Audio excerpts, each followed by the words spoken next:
Labor inspection. The objective of the labor inspection is to further strengthen the implementation of the visitorial and enforcement powers under the Labor Code as renumbered towards securing a higher level of compliance with labor laws and standards and ensuring continuity and sustainability of compliance at workplaces. For this purpose, the Department of Labor and Employment delegates this function to the regional offices with the issuance of a list of labor inspectors who are given the authority of conduct inspection, which covers all private establishments, including their branches and workplaces in the regions. The regional offices enforce labor laws and social legislation through the conduct of labor inspection, occupational safety and health investigation, and technical and advisory visit. Special inspections may be conducted as may be deemed necessary. With the provision for mobile devices and gadgets, the DOLE developed an inspection management information system. An important feature of the system is data capture and transmittal from the field in real time, as an electronic checklist is filled up through the use of mobile devices and gadgets. Data are instantly available for viewing and processing to generate reports, statistics, and summaries, including real-time monitoring of decent work indicators based on the country's decent work profile. Technical and advisory visit. The TAV, or Technical and Advisory Visit, aims to provide assistance to the micro-establishments, or establishments that have 1 to 9 employees, to be sustainable, productive, and competitive. It also aims to transition our micro-establishments to the formal economy that is profitable, while also complying with our labor laws and occupational safety and health standards. There are different ways or modalities to avail TAV. First is the online method. Establishments can enroll in the self-paced technical and advisory modules through our learning management system. For establishments that opted to go with online, they must accomplish the modules within 1 month from the time they registered. Second is on-site. The DOLE regional, field, and provincial offices conduct on-site or face-to-face orientation for the technical and advisory services, wherein micro-establishments are invited to attend. Third is hybrid setup. Establishments can enroll in on-site sessions and attend virtual meetings or webinars using various online platforms like MS Teams, Viber, Skype, Zoom, or Google Meet. Establishment owners carry a big responsibility to comply with labor laws, including submitting reports and providing documents like payroll records during inspections. But the manual filing process is a major challenge. They need to spend time, money, and effort to fill out forms and deliver them to the DOLE office, often dealing with traffic and delays. Sometimes, there's a long wait just to confirm if the report is accurate and complete. And it's not just employers facing difficulties. DOLE employees also struggle with limited manpower and the time-consuming task of reviewing and processing these reports. The time has come for change. What's required now is a more innovative, streamlined, and efficient process for handling compliance reports. One that will simplify life not just for businesses but also for DOLE employees. Welcome to the DOLE Online Compliance Portal, your all-in-one platform for seamless compliance submissions, designed to make compliance easier and more convenient for establishment owners. Telecommuting reports? Flexible work arrangement submissions? Reporting the 13th month pay? No problem. Even work accident or illness reports and the annual establishment report on wages, everything you need is now in one convenient portal. Plus, the DOLE Online Compliance Portal now includes the latest requirement for reporting movie and television shoots under Department Order 246, Series of 2024. All your compliance needs in one place, quick, secure, and hassle-free. With the DOLE Online Compliance Portal, registering your establishment is a breeze. Our automatic registration system ensures you are instantly compliant with OSH Standard Rule 1020. Once submitted, your certificate of registration is immediately available for download, saving you time and effort. If your establishment has been flagged for non-compliance during labor inspection, don't worry. Required documents can be submitted quickly and conveniently. And if you're missing certain policies, like a mental health program or OSH program, we've got you covered with downloadable templates. Submit these documents directly through the portal, where DOLE inspectors will review, provide feedback, and keep you on track for compliance. With admin access on the DOLE online compliance portal, the labor inspectors can easily review the submitted reports and documents from the establishments. If further verification is needed, they can schedule an online meeting through Google Meet, all within the portal. This streamlines compliance checks, saving time and making the process more efficient for everyone. It's a smarter, more efficient way to stay compliant and keep your business running smoothly. Welcome to a new era of compliance, simplified, fast, and effective with the DOLE online compliance portal.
Good afternoon, everyone.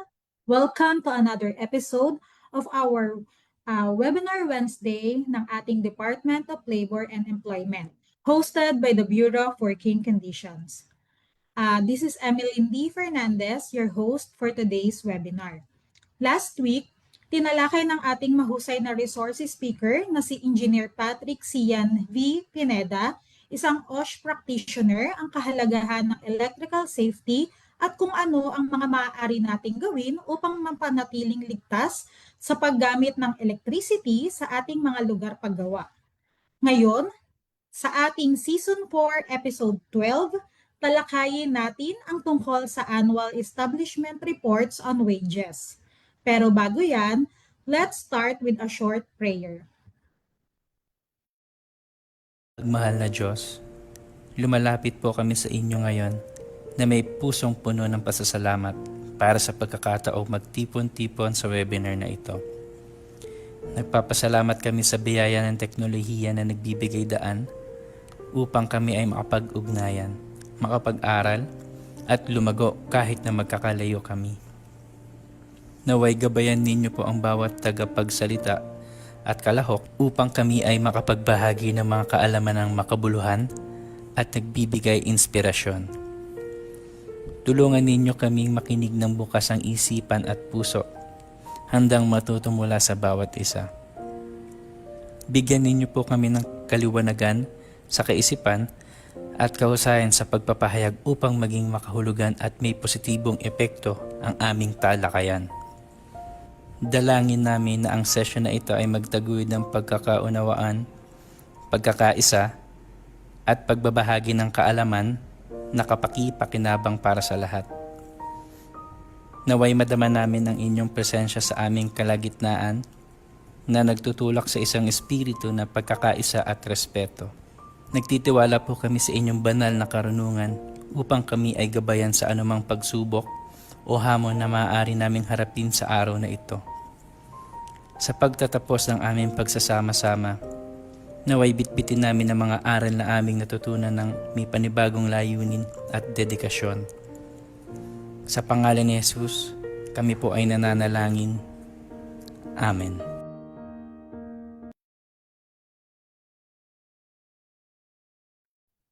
Good afternoon pong muli sa ating Facebook viewers. Thank you for joining us today. Paki-heart and like react naman po ang ating live stream.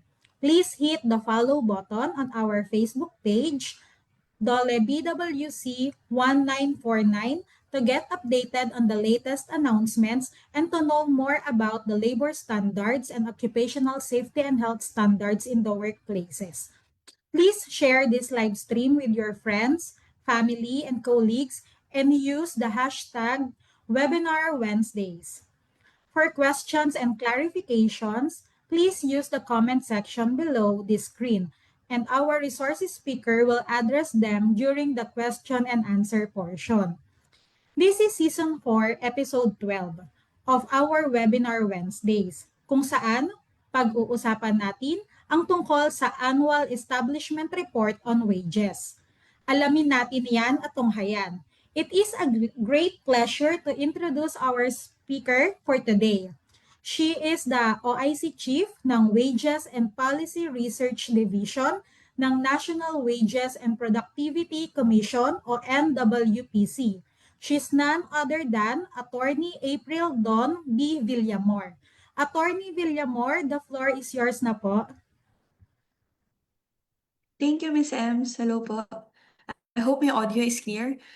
Magandang hapon po sa manonood natin sa Facebook. Yes, for this afternoon, we were invited to discuss about the annual establishment report on wages. So allow me to share my screen and I can proceed with my presentation.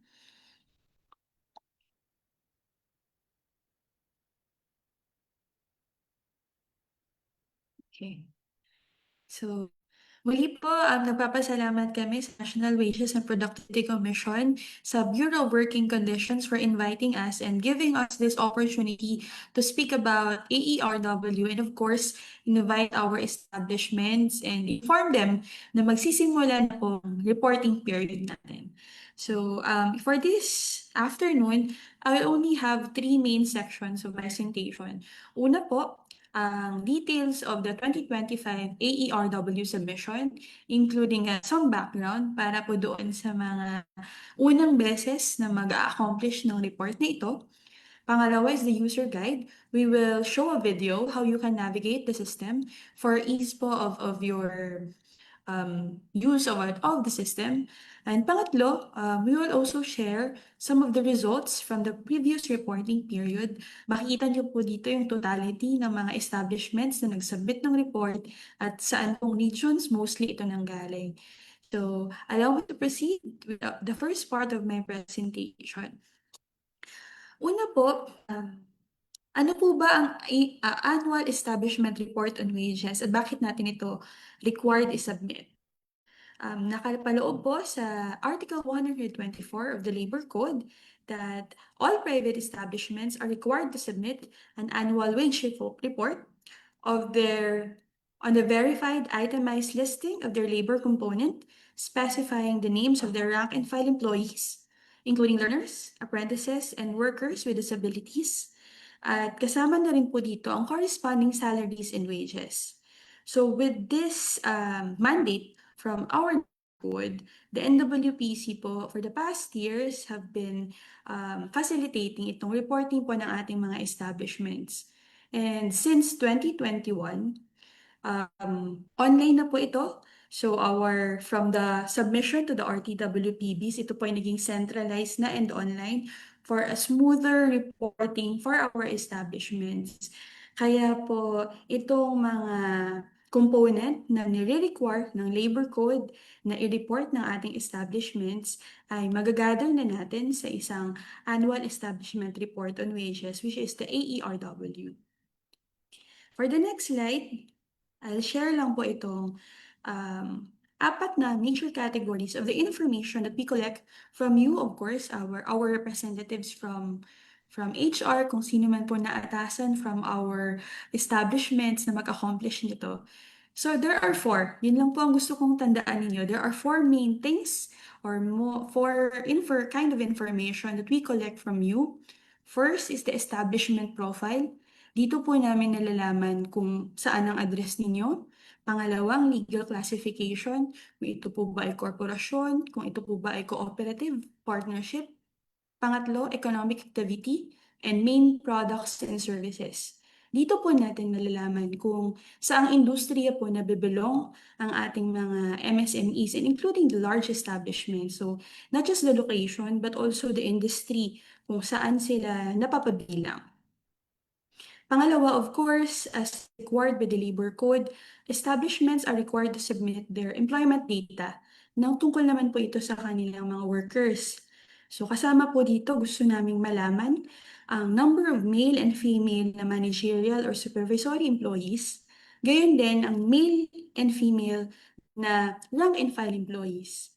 Kasama na rin po dito, nire-report ng mga establishments natin ang kanilang mga minimum wage earners, pati na rin ang kanilang mga learners or apprentices. So, yun pong mga detalye na yun, patungkol naman sa kanilang workers. Ang pangatlo, we also gather the wage and salary aspect, no details of this about their workers. Isa po sa mga tinatanong namin is the basic pay of their workers. Pangalawa, the basis of payment. At pangatlo, kung sila po ba ay nagbibigay ng allowances. So at the end of the reporting period, nakikita po namin doon anong mga establishments o saan mga industry na malakas bigay, no? Or na doon yung there's a space magbigay ng allowance sa ating workers. And lastly, and also very important component that we gather from our establishments are factors relating to productivity and uh, incentive schemes. Ito po namin inaalam kung ang mga establishments po ba natin ay nag-i-implement ng productivity improvement programs para i-improve ang kanilang productivity, para mapabilis ang kanilang mga proseso. At of course, this will affect the quality of their service. Inaalam din po natin ang kanilang mga incentive schemes. Meron po ditong nagbibigay ba sila ng monetary, nagbibigay ba sila ng non-monetary, and some na nagbibigay po ng mix of both. So, ito pong apat na to are the main information na aming ginagather from the establishments. And from this, we can conclude a lot of things. And of course, this informs policy. In the next slide, as I mentioned po, magsisimula na po ang reporting ng ating 2025 AERW. So, commencing with, you may access po the link aerw.nwpc.dole.gov.ph. We are eyeing po to launch the system on May 15, pending final clearance. So, once the system is up by May 15, pwede nyo na po itong buksan at ito po ang inyong makikita. So this is the landing page of the AERW. Makikita po natin dito na you will be asked to indicate your establishment name, of course, branch name, the TIN, email address, and a password. And in the alternative po, of course, bilang sa DOLE, tayo po ay na-convergence naman at nagtutulungan. The BWC will also assist the NWPC. And if you have an account in the online compliance portal, makikita niyo po dito sa taas, the AERW. On May 15, pending final clearance, you may click the AERW icon at mariredirect po kayo sa previous slide wherein you can, of course, submit your reports. So, wag po kayong magtaka kung bakit dalawa ang link natin. The main link is the AERW under NWPC, but kung kayo naman po ay nasa loob na ng online compliance portal, wag po kayong mag-alala, pwede po ninyo pa rin ma-access ang NWPC AERW. So, hindi po ito separate, iisa lang po ito. You'll be given access lang to the main page. And siguro po for the 2025, some reminders. Okay, the 2025 report shall cover the details of the establishment's labor component and their corresponding salaries and wages as of 31 December 2025. So if your establishments have been operational in 2025, the report that you must submit or the data or information that you must provide must be as of 31 December 2025. Second, branches are required to submit individual reports separately from its head office. Third, the Excel template is downloadable from the portal and may be uploaded and revised at a later date, but only until 31 August 2026. Later po, we'll show a video, a walkthrough. Makikita po ninyo doon na sa later part, you will be asked to download an Excel file and encode doon yung information about your workers and some details. And then you'll also required to upload this Excel file. So ito po ang gusto nating tukuyin dito sa pangatlong bullet. Fourth, the online submission of the 2025 AERW is from 15 May 2026 to 31 August 2026. Again, let me clarify po that this is our target date of launching the system, waiting final clearance. So we expect to launch this Friday, and we request, of course, our viewers to wait for some of our announcements, not further officially opening the system. And as I said earlier po, meron po kaming ipapakitang video to guide you through the system para po doon sa mga nakapag-submit na ng report in the 2024 reporting period. This will be your refresher. Meron lang po kaming mga tweak na konti sa system. And for those who na first time pong magsasubmit ng AERW, this will be a good guide po para sa inyo, as this will also ensure na smooth ang inyong experience in submitting the report sa amin. So allow me to share and play this video. Welcome to this video tutorial, where we'll be diving into the step-by-step process of submitting your annual establishment report on wages. AERW website. The following are establishment data, employment data, wage distortion, living wage, productivity improvement and incentive program, supporting documents like names and basic pays of employees, and certification. If you already have all of these data available, you are now ready to submit your AERW.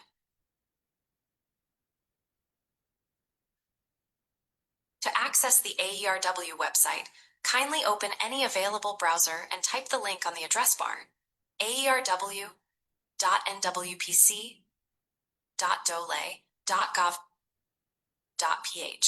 After accessing the URL, you will be welcomed by the AERW website's landing page. To continue, click on the Submit a Report button. After clicking, the registration page will be shown.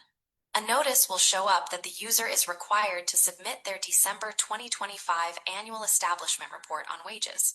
To proceed, click the Continue button.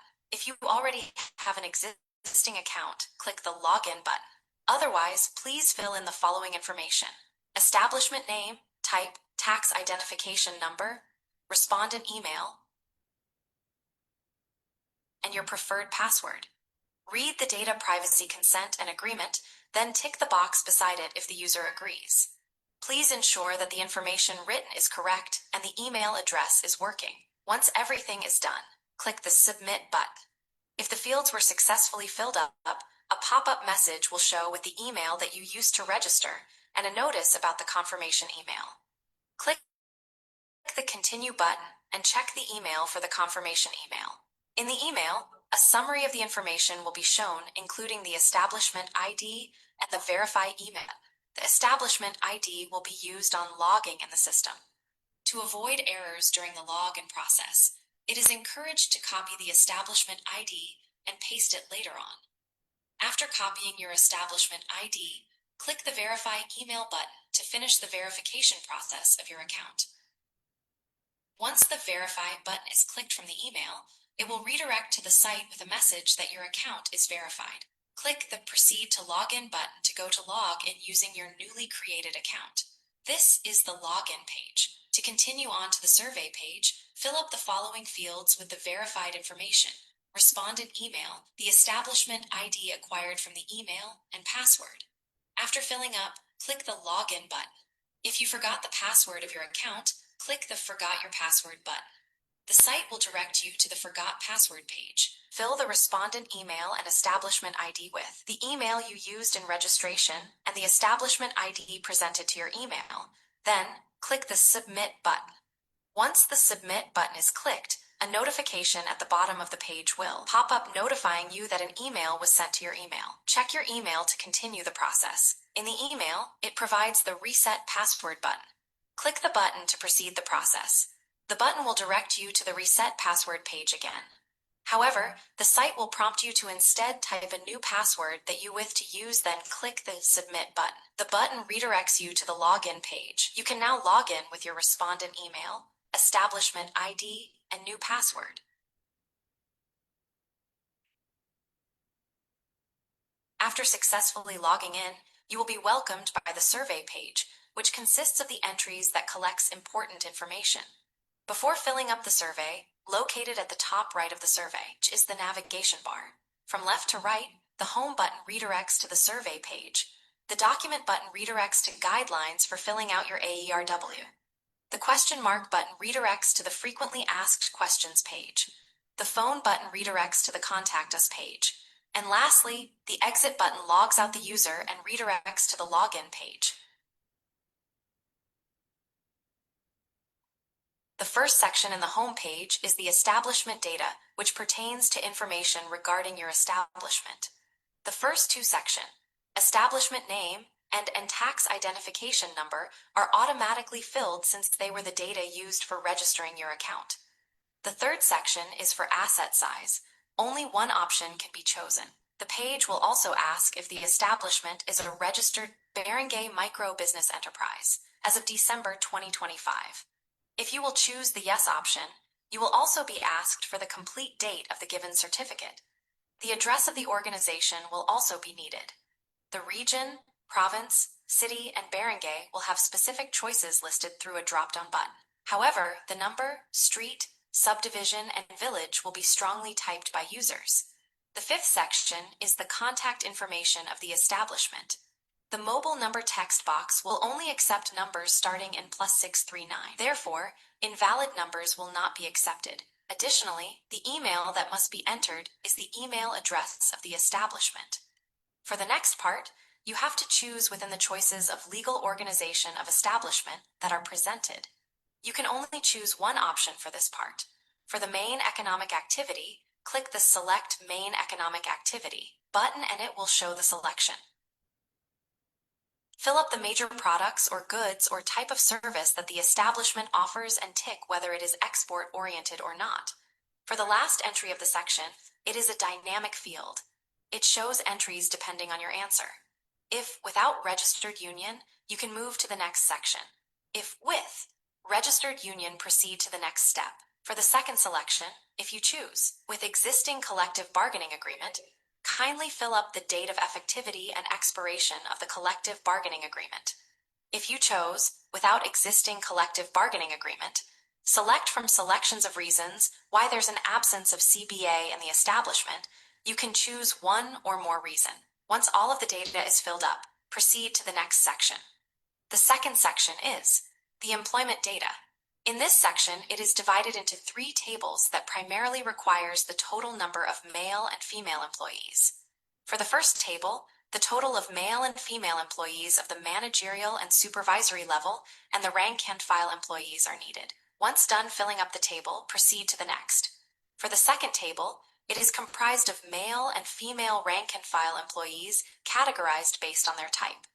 Hourly paid employees, daily paid employees, monthly paid employees, output rated employees, others. Ensure that the number of the employees are the same as the total number of rank and file employees. Once done filling up the table, proceed to the next. Ensure that the totals of both the first and second table are equal. If not, the total of the second table will be highlighted red, signifying that there is a disparity between the 2 tables. For the third table, the total of male and female employees criteria is needed. Minimum wage earners, PWD, employee regularly paid cash allowances. learners, and apprentices. Similar to the previous table, ensure that the number of the employees are the same as the total number of rank and file employees. Once done filling up the table, proceed to the next. The third and fourth section checks the awareness of establishments regarding distortion and living wage. The fifth section is the Productivity Improvement and Incentive Program. This is a dynamic section where additional fields will also present when you ticked yes. If neither of the choices fits, the user can choose others and fill up the field with their answer that still fits to the entry. The sixth section is the supporting documents. Click the Download Excel template here and open the Excel file. The Excel file should look like this. It consists of different columns that relates to the second section of the survey. Once the fields are filled up, ensure that the total number of names within the Excel file is equal to the total number of male and female rank and file employees. Upload the file into Site by clicking the Upload Accomplished Excel file and choosing the desired file. After uploading, a pop-up will show wherein it states that the Excel file was uploaded successfully. If the inputted data is incorrect, there will be red highlights within the table. Otherwise, there will be no highlights within the table. Fix the incorrect data before proceeding to the next section. The seventh and last section is the certification. It requires the following data from the user who is filling up the survey: name of respondent, position, and mobile number. Once filled up, answer the question if the AERW system is effective and if the user consent to the usage of information. Additionally, choose if you certify the content is true and if you understand that a copy of the responses will be sent to them via email address. The system checks whether all fields within the page was filled. If parts of the page was left blank, the user will not be able to click the Submit button. However, the system will display what information is missing before they can proceed to submitting their response. Once the user submitted their report, the site will redirect to a page stating that the annual establishment report on wages was successfully submitted and an email was sent to the user to confirm the submission. The user can now log out of this page and check their email for the confirmation email. And that is the step-by-step process on submitting your report via the AERW website. Okay, we hope, NWPC hopes that walkthrough will help you in accomplishing and in submitting your 2025 AERW.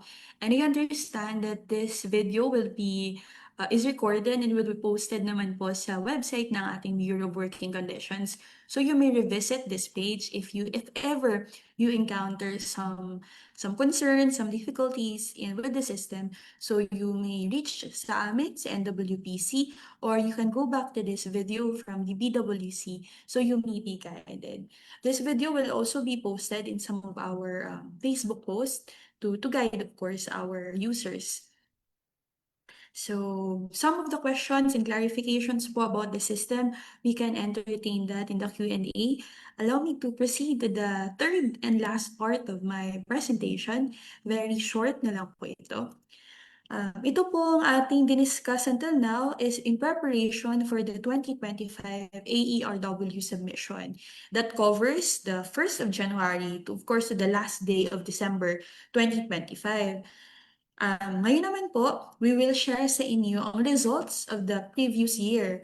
So, yung 2024 AERW results. For those po that submitted for the 2024 reporting period, kayo po ay nabibilang sa 17,786 establishments that successfully submitted their AERW. Kayo po ay discovers 2,079,745 employees.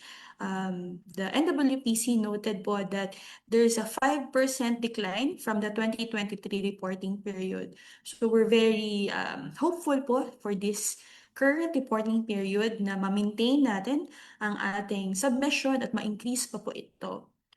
And then, of course, you can see po a graph in this slide, and you can see na ang pinakamahaba po ay nasa NCR, followed by Region 4A o Calabarzon, at Region 3. Kung sa ating mga participants at mga nanonood sa Facebook, kung kayo po ay nabibilang dito sa tatlong region na ito, kayo po ay bumubuo ng majority of the submissions. So allow me to share that 44.9% or almost half of the submission sa ating 2024 AERW ay nagmula sa establishments based in NCR.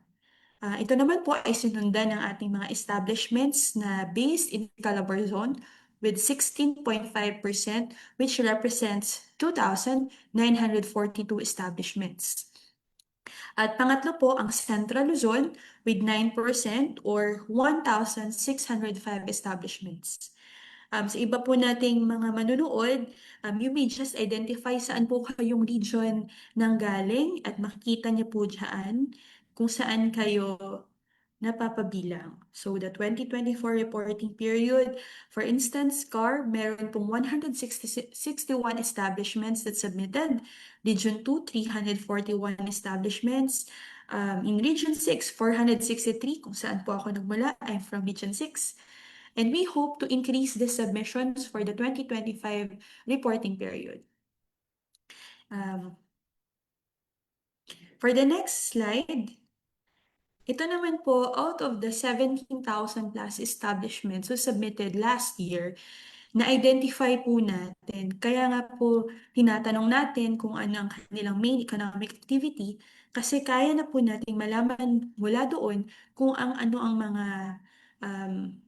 major industries kung saan napapabilang ang ating mga nag-respond sa ating 2024 AERW. So makikita po natin ang pinakamahaba sa graph, item G, doon po sa mga napapabilang sa wholesale and retail trade and repair of motor vehicles. So these are 5,765 establishments. Pangalawa po ay ang ating accommodation. This is item I, accommodation and food service activities. Ito po yung mga tourist spots natin, no, mga hotels. Dito po sila napapabilang sa accommodation and food service activities. This is also closely followed by financial activities and manufacturing, both with 9.2%. So kung kayo po ay nandoon, let me just share na the wholesale and retail trade ay 32.4% po of our submission. Accommodation and food service activities ay 15.5%. Financial activities and manufacturing, both 9.2%. Ito po ang leading industries. Kung kanina po, sa previous slide, nakita natin saan located ang karamihan sa mga establishments na nag-accomplish at nag-submit ng AERW nila, ng reports nila for 2024. Ngayon naman po, nakikita natin, ito po ang mga industriya kung saan kayo napabilang. So these are the major industries. And the next slide that we will share, ito naman po is the distribution of establishment by employment size. Makikita po natin sa pie na ito that 46% or 8,108 establishments ay mula sa small establishments. Sinusundan po ito ng micro-establishments at 39% rather, or representing 6,998 establishments. Then by large and medium accounted po for 8.8% and 6.2%. So papakita po nito na masipag mag-report ang ating small establishments dahil sila po ang halos kalahati or 45.6% of those who responded and who submitted the report. Okay. Ito pong mga shinare po at diniscuss po namin results ng 2024 ay ilan lamang sa mga conclusion and information na nag-gather natin sa NWPC at sa DOLE sa tulong po ninyo. And this helps policy. So dito nakikita natin that our MSMEs really comprises our establishments. Nakita din po natin doon kung saang region may concentration. So doon po mas magbibigay ng atensyon ng ating, syempre, gobyerno at kung saan naman po mga regions ang kailangan pang tulungan. So ito lamang po ay iilan lamang sa mga results ng ating na makukuha natin sa AERW. Nakita po natin sa walkthrough kanina, marami pang impormasyon na gusto naming malaman mula sa inyo at magiging parte po yun ng aming data. So if you have any questions on this, I'll be ready And excited to answer that in the next portion of our Q&A, Miss Ems.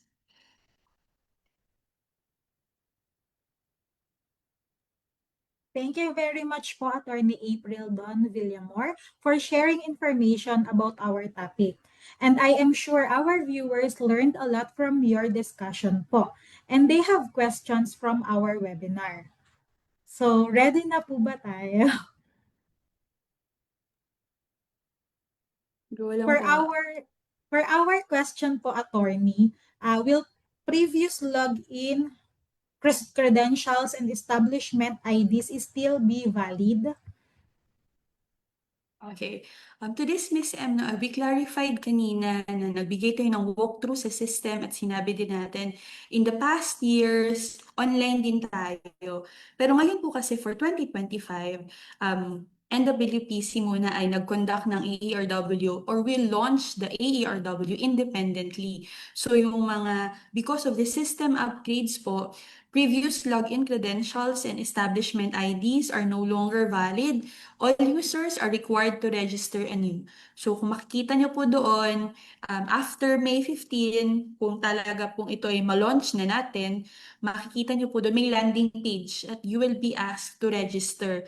Although meron po doong option sa baba na if you have previous account, it just means na kung kayo po ay nag-accomplish this weekend, hindi nyo po natapos yung report, pwede naman po kayong mag-log out next week, balikan nyo. Yun po ang sinasabi natin if you have an account, a previous account. But for this 2025 AE or W submission, wala na po yung mga previous credentials na mga dati nating users na nag-report ay hindi na po ito valid. Thank you po, Attorney. For our second question po, pwede po bang one email address for multiple branches daw po, Attorney? Yes. We allow this, we allow this, Miss Ems, kasi the system naman po validates the entries based on the TIN or tax identification number ng ating mga users or respondents. So, marami talagang instances na kumbaga, marami silang branch across. Siguro may 4 sa Calabarzon, may 5 sa NCR, baka may 2 pa sa Region 2.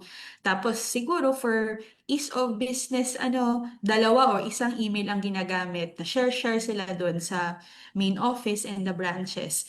Pwede pong gumamit ng iisang email lamang pag kayo ay magkaka-branch lang naman. Ang importante po kasi tinitingnan ng system ay yung TIN. So, dun po ang bilang natin sa TIN, hindi necessarily sa email. So, you may use the same email address multiple times. So long, of course, you belong in one enterprise.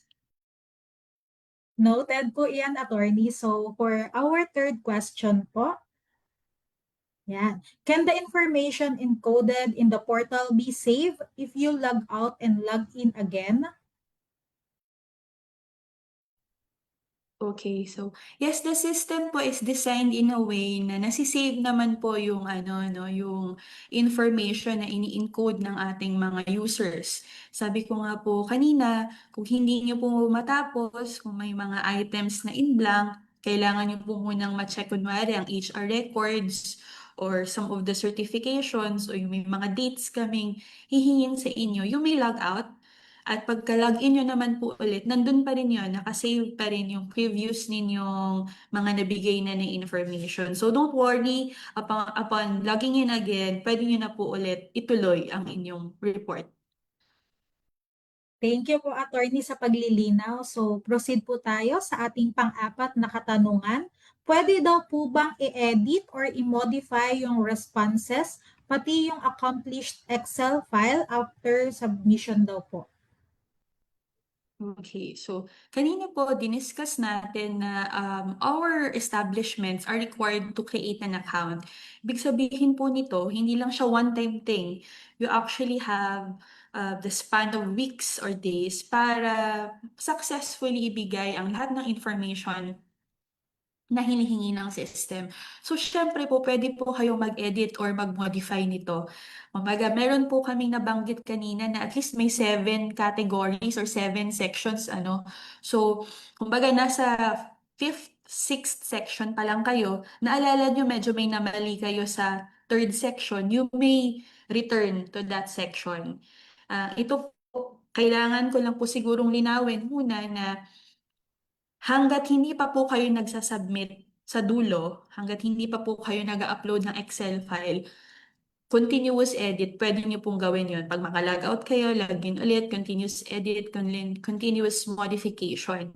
I just have to clarify nga lang po na pag nandun na po kayo sa dulo na part, nag-download na kayo ng Excel, nag-encode na kayo doon ng data, in-upload nyo na rin ang Excel na to, at sinubmit.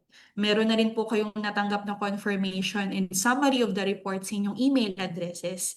We deemed na na-check nyo na po ito lahat, kinonfirm nyo na po ito lahat, you'll still have a chance. Pero isang beses lang po.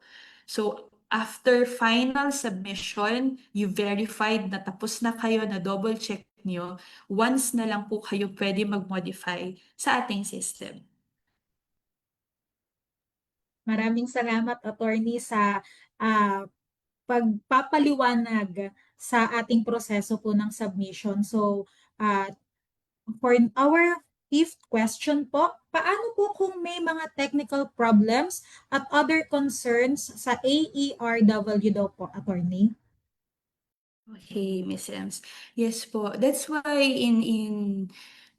coming into this webinar, we really prepared for that video kasi po it will address all the technical concerns.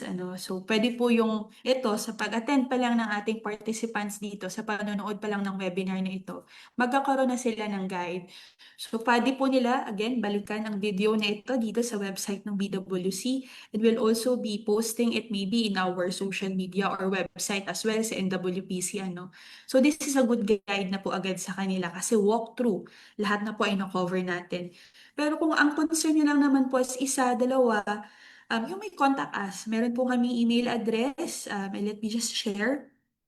Kung may concern po kayo sa system, isa, dalawang concern lang naman, or very specific na sa tingin nyo, hindi natin na-cover sa walkthrough video kanina, email us at aerwp@nwpc.dole.gov.ph.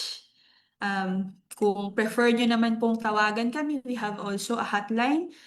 Let me just share yung aming hotline, 8527-5519, or also in the alternative, 8527-8011. And kung wala pong landline, kung ayaw mag-email, meron din po kaming mobile. Third option sa inyo, wag lang po magsabay-sabay ang tawag kasi isa lang po ang linya natin. So, let me share ang aming mobile number for technical concerns and problems. 0917-863-0855. So, this contact information will be shared in our website, in our Facebook page. So, hindi po kayo mawawala ng access sa amin if you have any technical concern.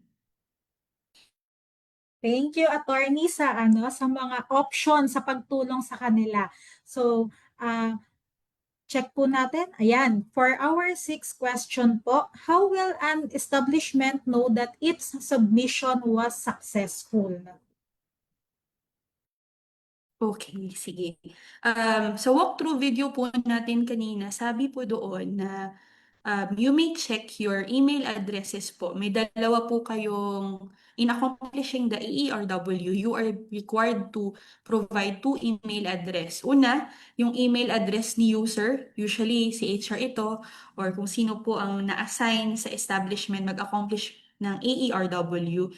Pangalawa, ang email address po ng establishment mismo, ng business entity mismo.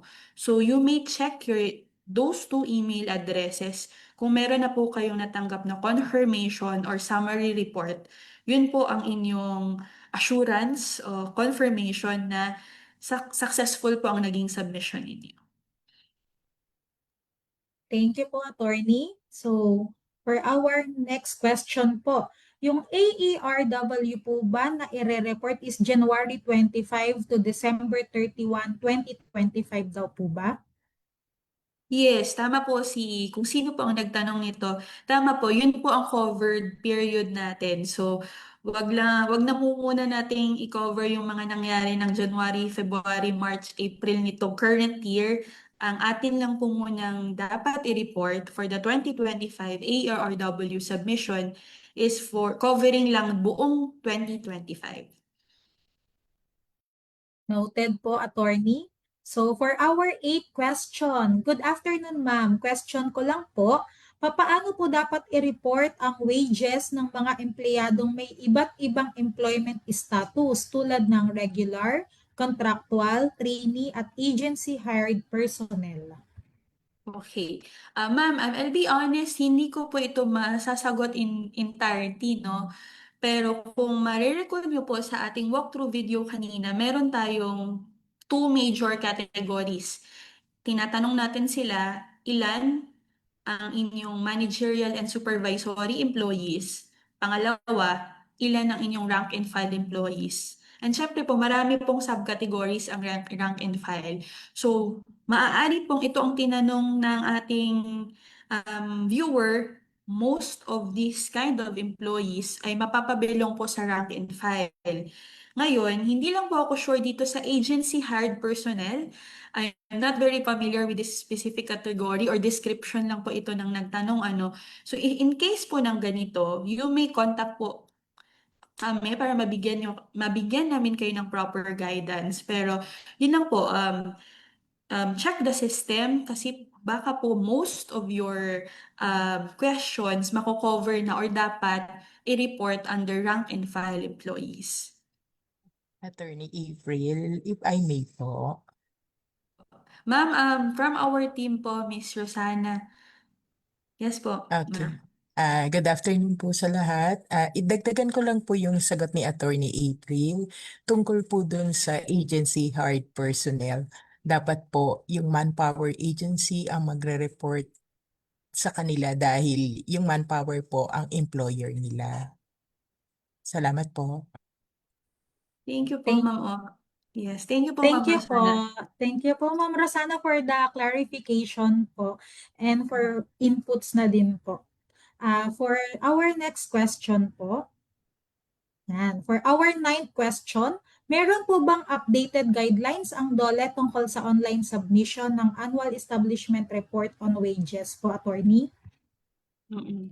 Kung ang minimin po natin is the technical aspect, ano, so yun po yung shinare natin kaninang walkthrough video. And again, we'll supplement that with further information sa aming other websites. Ano, kung ang guidelines naman po, we're anticipating din na, of course, other regional offices, other adult agencies, and other bureaus will also promote the ARW submission. But for now po, same po yun. May mga iba lang po at nadagdag lang pong tanong. Pero kung kayo po ay previously nag-report ng 2024, more or less, you'll be familiar sa ating mga questions for the 2025. Meron lang po tayong mga dinagdag. Thank you po, attorney. In addition din po, meron din pong lalabas na DOLE advisory regarding po sa submission ng annual establishment report. Thank you po. Thank you po, Ma'am Rosana, for the additional details po. Thank you po. For our next question po, Attorney April, Ma'am, may wage adjustment sa kalagitnaan ng taon. Ano po ang tamang basis sa pag-report ng sahod? Okay. Miss Ems, no, I'll request Ma'am Rosana to answer this question dahil siya po ang technical natin in this aspect. Okay. Thank you po, Attorney April. Wait lang po. Yan.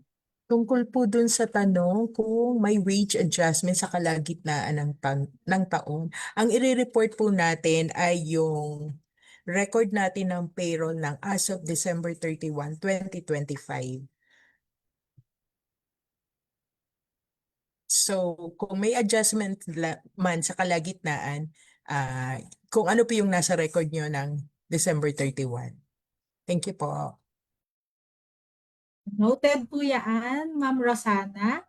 So, para po sa ating susunod na question, paano po kaya magpalit ng account owner sa private company? Possible po kasi na yung employee na unang nag-register sa company na may hawak ng account ay ginamit ang personal email address niya and will be affected ng mga movements organization. For example daw po na promote, transferred, resigned, retired, or terminated. I am planning to use po kasi is the company email address na po para kahit maapektuhan ng movement, hindi na po maging problema ng company. Sige, Miss If Ems, I I'll may respond po, to this. Yes po. sige, Yes, attorney. I'll request Ma'am Rosana to to further clarify. Sa tingin ko po na halos na-capture po ito ng unang tanong kanina. Kasi po for the 2025, hindi naman na po valid yung previous accounts.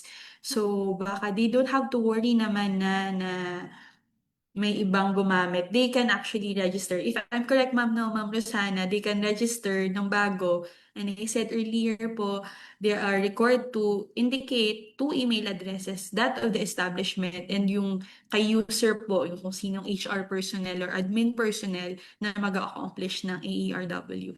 If you may add something else po, ma'am Osa, ma'am Rosana. Ay, opo. Attorney April, tama po yung sinabi ni Attorney April, kaya po we require na dalawang email address para po after completion ng report, dalawa pong email addresses yung makaka-receive ng ng record, yung pong respondent, pati po yung establishment email address.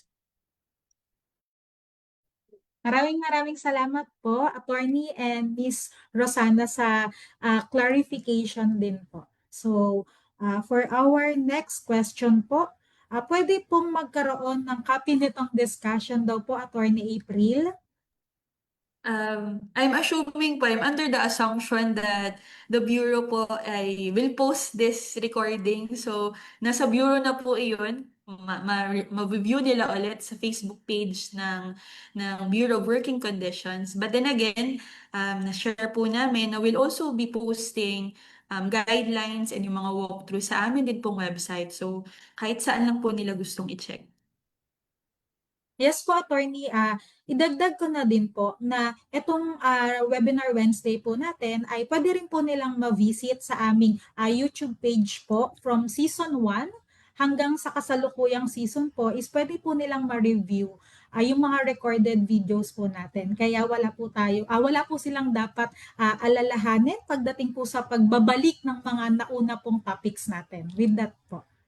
Maraming At salamat. idagdag ko din po na ito pong session na to will be uploaded din po sa NWPC FB page and sa yung pong walkthrough dun sa navigation doon sa submission ng report, i-upload din po namin yan sa NWPC website. Yan. Thank you po. Maraming salamat po, Ma'am Rosana. Opo. So, for our next question po, good afternoon po. Ano po ang deadline of submission po? Kailan daw po, attorney? Hanggang kailan?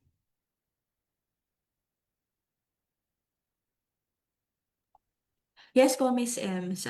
We encourage, of course, our establishments to accomplish na the report as soon as ma-up ang system. Wag naman, syempre naman, di naman po required na on the first day, di ba? But ang deadline po ng ating submission is August 31, 2026. But then again, we encourage our establishments and the users na i-accomplish na po ito earlier to give yourself some time for your revisions and own modification para hindi rin po kayo maghahol sa oras because we will close the system by August 31.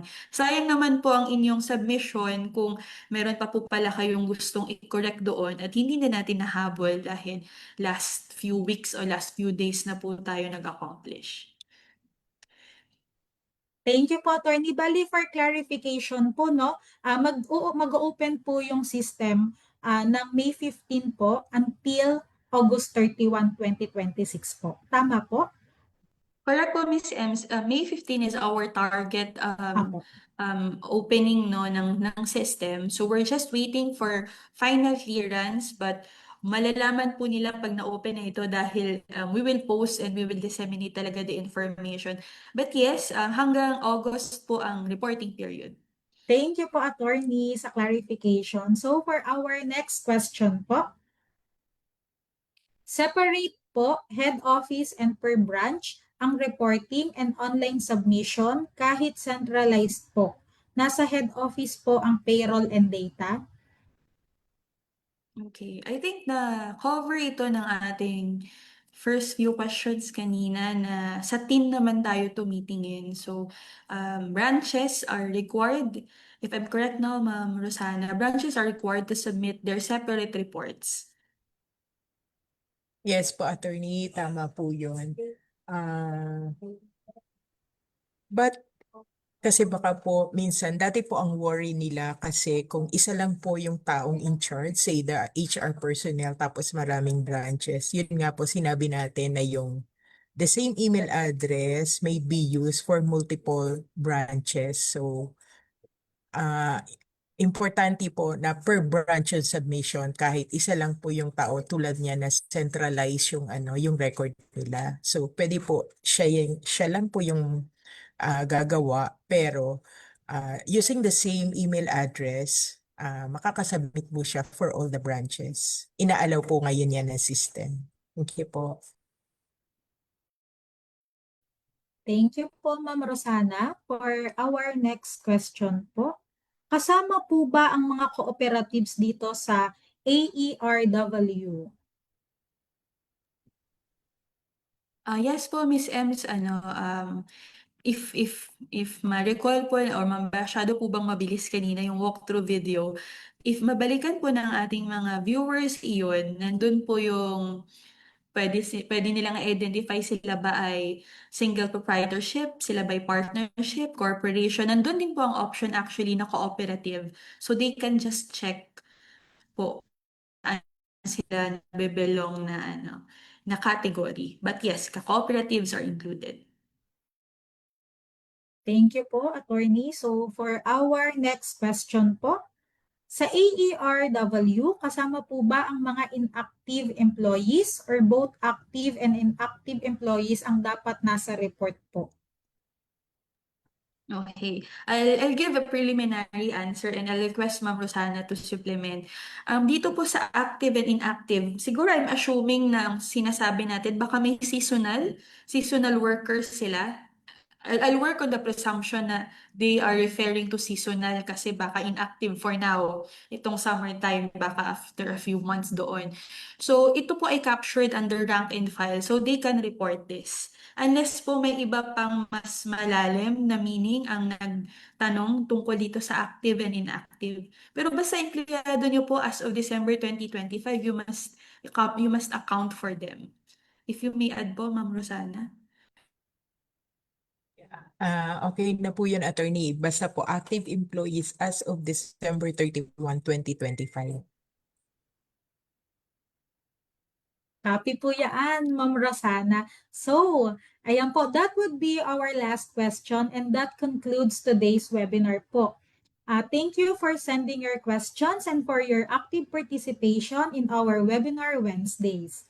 Thank you again, Attorney April Donby Villamor, OIC Chief of Wages and Policy Research Division ng National Wages and Productivity Commission, for sharing information about the annual establishment report on wages. Any message po, attorney, para sa ating mga Facebook Live viewers po? Oh, of course. Syempre po kami sa NWPC and of course, with the help of the department, we encourage everyone to submit their AERW for the 2025 submission period and submit na po natin itong the next few weeks para hindi po kayo magahol sa oras.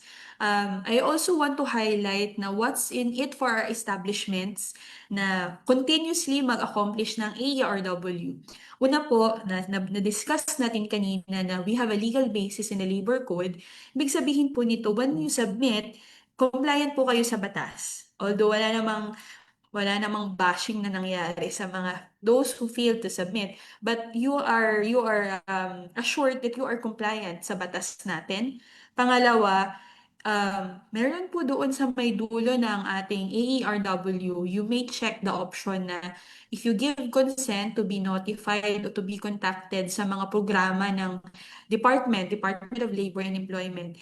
Kung nag-yes po kayo doon, you may be tapped by our regional offices since we've identified po kung saan kayo located, including the branches, ano.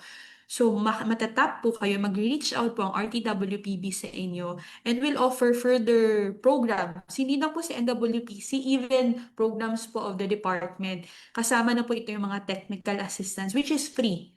So, makakatulong po yun sa inyong enterprises, not just to ensure na maganda ang takbo, but to boost your productivity.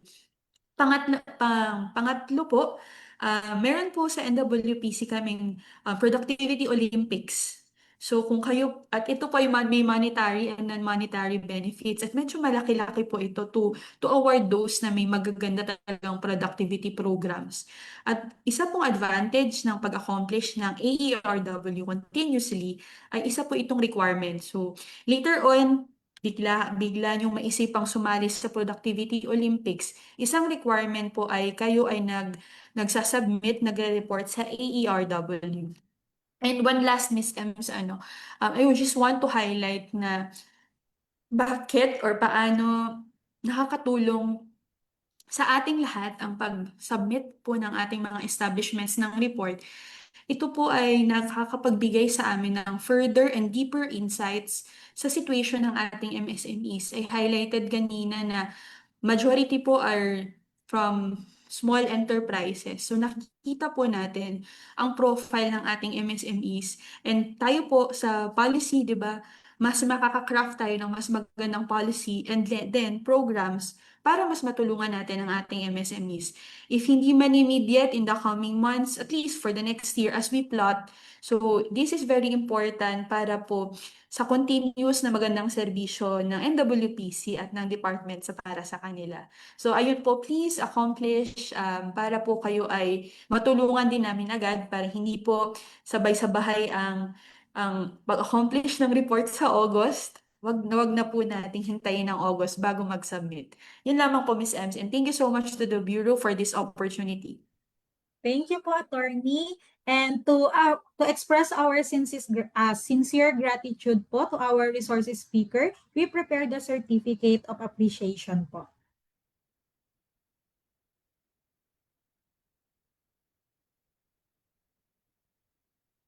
Certificate of appreciation is awarded to Attorney April Dawn B. Villamor in recognition and sincere appreciation of the invaluable support and significant contributions rendered as resources speaker in the successful conduct of Webinar Wednesdays Season 4, Episode 12, Annual Establishment Report on Wages, held on May 13, 2026, via Facebook Live on Bureau of Working Conditions official Facebook page, given this 13th of May 2026 in the city of Manila, to be signed, Attorney Alvin B. Corrada, Director 4 of the DOLE Bureau of Working Conditions.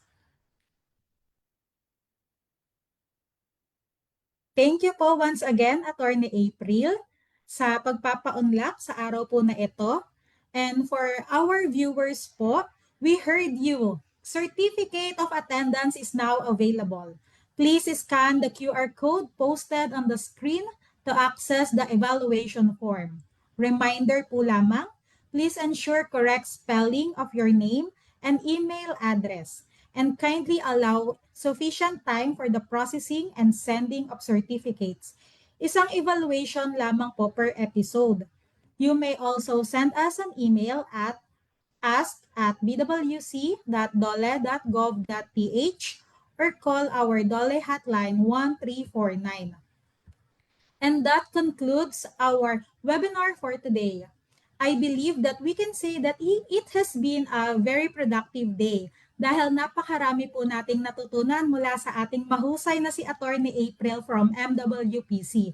Again, please follow us at Dole BWC 1949 on Facebook, X or formerly Twitter, YouTube, and Viber to stay up to date with the latest announcements and activities from BWC and Dole. I-share na rin ninyo ang video na ito sa inyong mga friends, family, and colleagues at huwag kalimutang gamitin ang hashtag Webinar Wednesdays para mas marami pang maging informed sa mga programa ng Bureau of Working Conditions, Department of Labor and Employment, at ng kanilang mga attached agencies para sa kapakanan ng mga manggagawang Pilipino. If you missed any of our webinars, please head to our YouTube channel at doon po mapapanood lahat ng ating hashtag Webinar Wednesdays episodes from Season 1 to Season 4. On behalf of the Bureau of Working Conditions, maraming salamat po sa pakikiisa. See you sa ating mga susunod na episodes. Once again, this is Emeline D. Fernandez, your moderator, signing off.